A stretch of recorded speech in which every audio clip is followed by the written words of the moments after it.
Deuteronomy chapter 11. I'm glad to see y'all today. Glad to see you, Bishop. Amen. Verse 26. I gotta read verse 25. Look over me. I gotta read verse 25. There shall no man be able to stand before you. There shall nobody be able to stand before you. For the Lord your God shall lay the fear of you and the dread of you upon all the land that you shall tread upon, as he hath said unto you. You believe that? Amen. Behold, I set before you this day. That's what is before you. What? A blessing and a curse. Those are your choices. A blessing if you obey the commandments of the Lord your God, which I command you this day. And behind box number 2, a curse if you will not obey the commandments of the Lord your God, but turn aside out of the way which I command you this day to go after other gods which you have not known. And it shall come to pass, when the Lord your God hath brought you in unto the land, whether you go to possess it, that you shall put the blessings upon Mount Gerizim, and the curse upon Mount Ebal. You shall put the blessing upon Mount Gerizim, and the curse upon Mount Ebal. And the church said, amen. Amen. Blessings where? Mount Gerizim. And curses where? Somebody say, miracles in the mountains. Miracles in the mountains. Say it again, miracles. Miracles in the mountains. in the mountains. I can't stay here a long time, but maybe you will not be so embarrassed when you think of the God that you serve is a miracle working God. Amen. Don't be ashamed. Don't be bashful. Don't be self-conscious. Don't feel that you maybe are overdoing it. That's not outdated. That's not superstitious.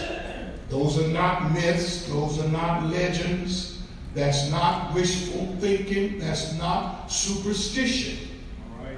As sure as there is a God, there are miracles. Yes, sir. The God you serve is a God of miracles. Yes, sir. Why don't you say he is a God of miracles? He is a God of miracles. You cannot separate God from miracles. And you can't separate miracles from God. Because it is the nature of God to perform miracles. And I know that that's being confused with luck. That's being confused with wishful thinking. That's being confused with charms. That's being confused with mind games, trickery. That's being confused with voodoo and hoodoo. That's being confused with fortune and chance and fatalism. What will be, what will be. It's a case of Sarah. Some people just have no luck at all. And if they did have luck, it would all be bad luck. But I want to remind you today of what the devil doesn't want you to know. true and living God. Yeah. And that God is, was, and always will be a God of miracles. And if there's a believer, just say, he is a miracle worker. He is a miracle worker. Now, there are many gods. Usually we think there's only one. There are many gods. And the law of the Lord said, thou shalt not have no other gods before me. Now, they have different names than they had in the Bible days. Gods named Baal and Molech and Ashtaroth.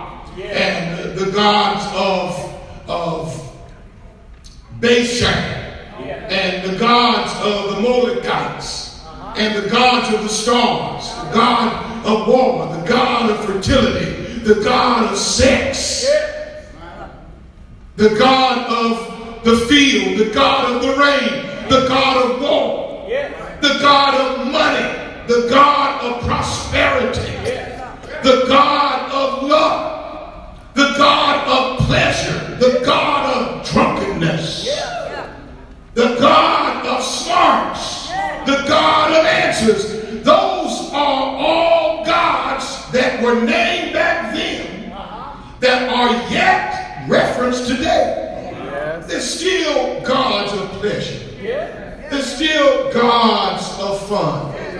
They're still gods of trickery.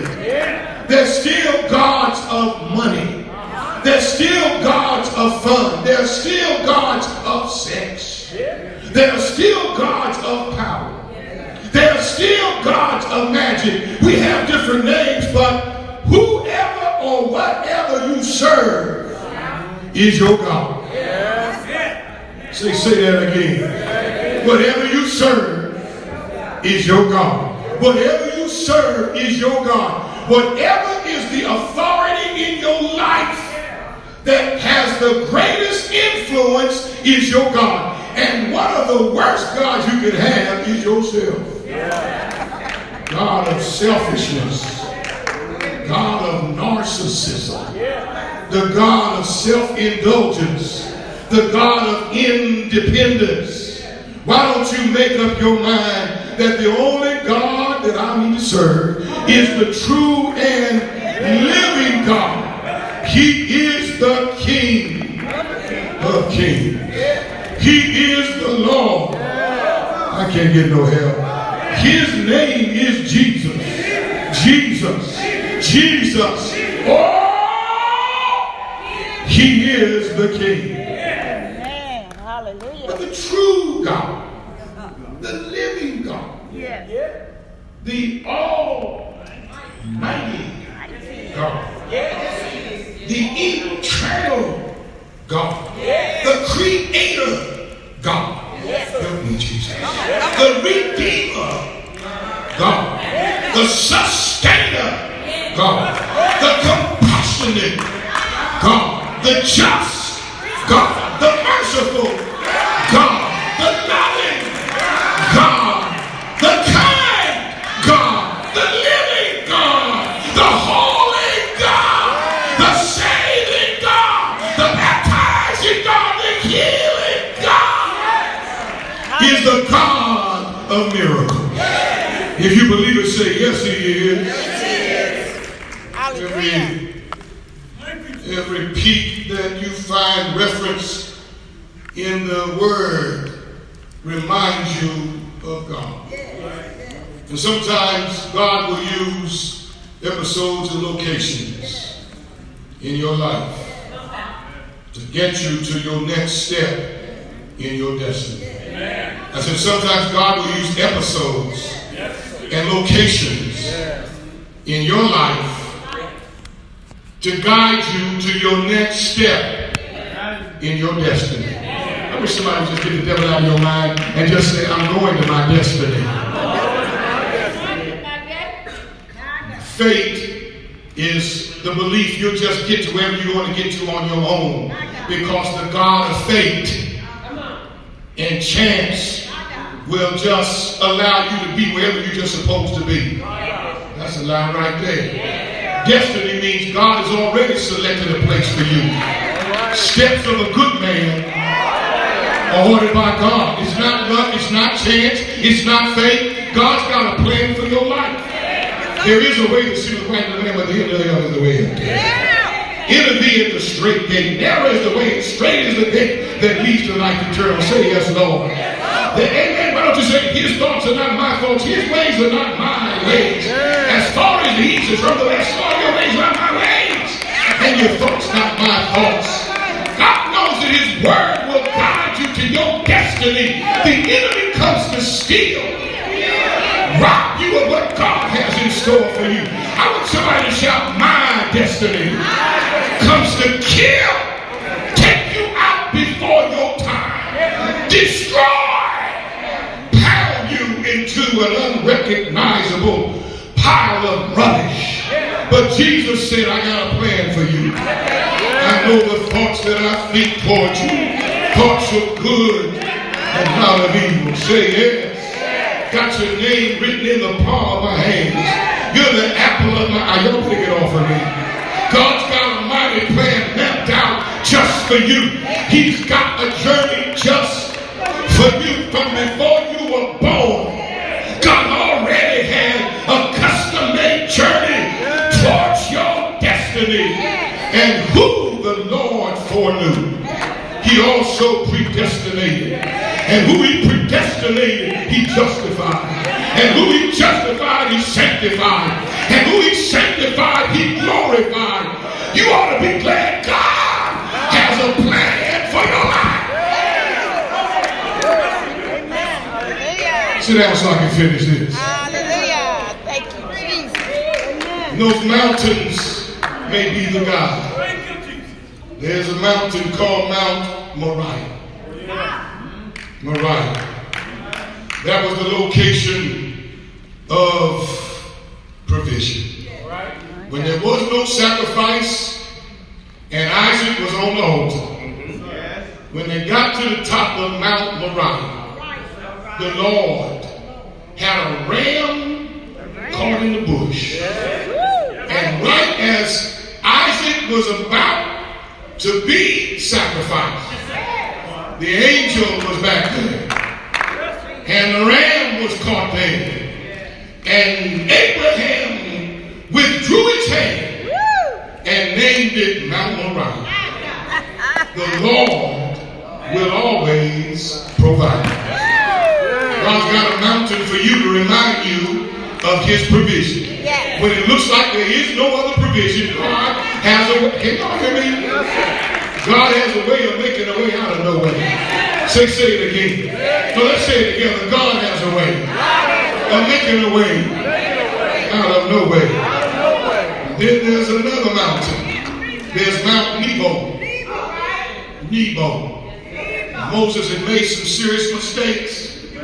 But then at the end of his journey, the Lord brought him up to another mountain named Nebo. And Mount Nebo is when he thought he had seen everything he could see.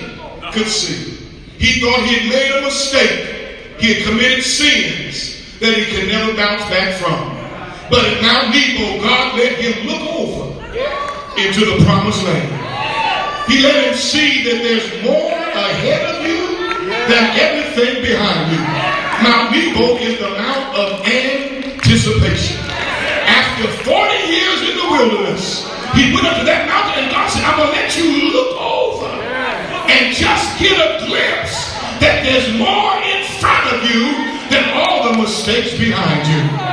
There's a mount of anticipation. Why don't y'all say, I'm anticipating what God has in store.